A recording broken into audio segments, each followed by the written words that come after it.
इंदौर के श्री युग पुरुष धाम आश्रम में 6 बच्चों की मौत के मामले का केंद्रीय बाल आयोग ने संज्ञान लिया है। केंद्रीय बाल आयोग के सदस्य और राज्य बाल आयोग के अध्यक्ष और सदस्यों ने आश्रम की जांच की, जिसमें कई चौंकाने वाली बात सामने आई।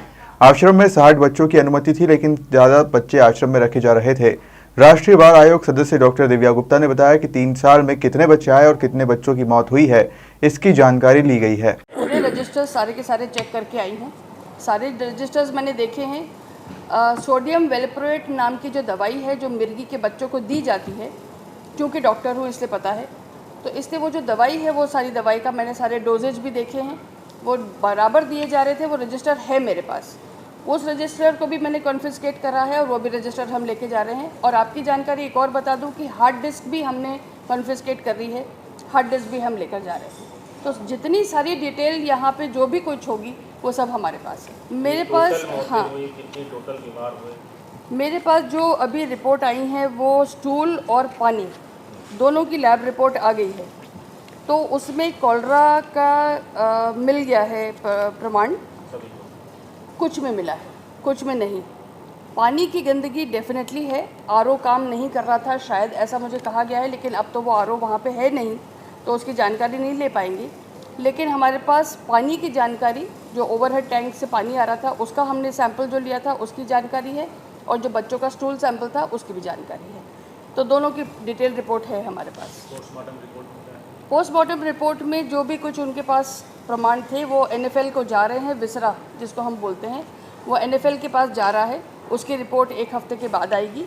उस रिपोर्ट के हिसाब से हम उसको कलेक्ट करके अटैच करके और फिर उसके बाद पूरी डिटेल दे देंगे। देखिए हमारा काम क्या होता है, देखिए एक एक्शन फाइंडिंग रिपोर्ट हम लोगों ने ले ली। कलेक्टर साहब ने इसके लिए एक पत्र जो भी जारी करना होता है, शो कॉज नोटिस भी उन्होंने जारी कर दिया है। और इसके अलावा हम सारा का जो ये इतना सारा पुलिंदा, हम इतना बड़ा पुलिंदा हम पूरा का पूरा लेकर जा रहे हैं, वो हम, जैसे मैंने आपसे कहा कि वो हम सारे के सारे, हमारे जो काम होता है कि हम फैक्ट्स सारे कलेक्ट करके और सरकार को उपस्थित करके और हम सारा रिपोर्ट दे देंगे। उसके बाद कार्रवाई उनके हाथ में है। जो हमारी चर्चा हुई वहाँ पर, उससे ये समझ में आया कि बच्चे वहाँ पे थे, रखने की कैपेसिटी थी 60 और बच्चे थे 100 से ऊपर, 200 से ऊपर 204। तो उनका ऐसा कहना था कि उन्होंने कई बार इस तरह के एप्लीकेशन लगाई थी जिसमें उन्होंने कहा था कि हमारे पास रखने की व्यवस्था कम है, क्या इन बच्चों को ट्रांसफ़र करा जा सकता है। हुआ ये है कि जहाँ इस तरह की व्यवस्था होती है, दिव्यांग बच्चों को रखना आसान नहीं होता है, उनकी देखभाल करना आसान नहीं होता है। क्या हमारे पास ऑलरेडी वो इंफ्रास्ट्रक्चर है जहाँ पर हम इन बच्चों को रख सकते हैं? उस तरह की हमारे पास अभी कोई व्यवस्था नहीं थी। एक बात और, जहाँ पे 18 साल से बड़ी उम्र के बच्चे नहीं होने चाहिए, लड़कियाँ और लड़कियाँ अलग अलग होने चाहिए, इस तरह की सारी व्यवस्थाओं के बारे में थोड़ी बहुत ढील पोल वहाँ पे हुई है। लेकिन वो ढील पोल क्यों हुई है, मैं एक और बात कहना चाहूँगी। कुछ चीज़ें ऐसी हैं जो अधिकारियों को पता थी, कुछ चीज़ें ऐसी हैं जो अधिकारियों की जानकारी में या तो थी या अनदेखी थी। उनका निरीक्षण क्यों नहीं हुआ जो होना चाहिए था? वो वहाँ बार बार जाके जहाँ होना चाहिए था वो वहाँ क्यों नहीं गए? ये बहुत सारे प्रश्न हैं जो अभी अनुत्तरित हैं, जिनका हम धीरे धीरे करके पता लगाएंगे, बात करेंगे और फिर ही उसके बाद आगे उसकी चर्चा लेके जाएंगे। नहीं, डेथ छुपाने के कारण बवाल नहीं मचा है, डेथ होने के कारण बवाल मचा है। एक में हो चुकी थी डेथ ऑलरेडी। देखिए वो, जैसे मैंने कहा कि एक जब डेथ हुई और उसके बाद जब पैनिक बटन दबा और दूसरी और तीसरी, तो जाके कहीं वो पैनिक हुआ और वो जाके आज भी बच्चे 15 के बाद फिर एडमिट था। 90 बच्चे एडमिटेड थे, जिनमें से 5 बच्चे अभी भी ICU में हैं, बाकी बच्चे बाहर आ गए हैं। और बच्चे अब दूसरे आश्रम में जब शिफ्ट करे गए हैं तो वहाँ उनकी देखभाल अच्छी हो रही है। कल हम लोग सब टीम वापस चाचा नेहरू जाएगी और एक बार बच्चों से भी बात करेगी।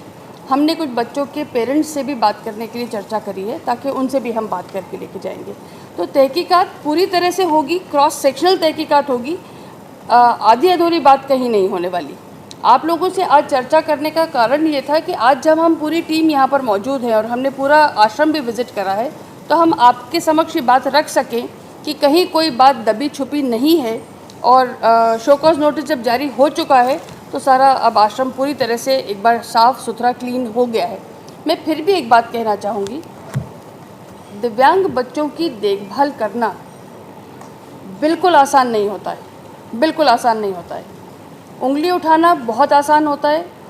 हादसा हुआ इसलिए हम सब आज यहाँ पे इकट्ठा हैं, और हादसा होने के कारण हम यहाँ इकट्ठा हैं।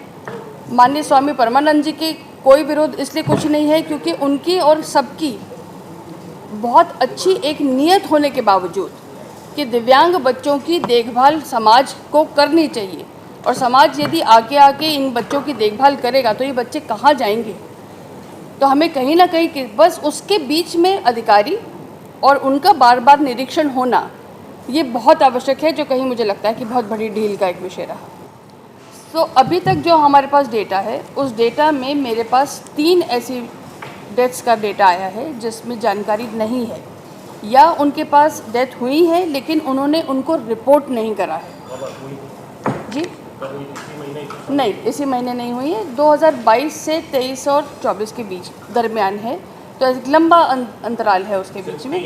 3 है, और इसमें उन्होंने रिपोर्टिंग नहीं करी है। उसका कारण भी उनके पास है कि कभी स्टाफ की कमी थी, कभी ये था वगैरह वगैरह, लेकिन हमने उनसे रिटर्न सारा का सारा स्टेटमेंट ले लिया है।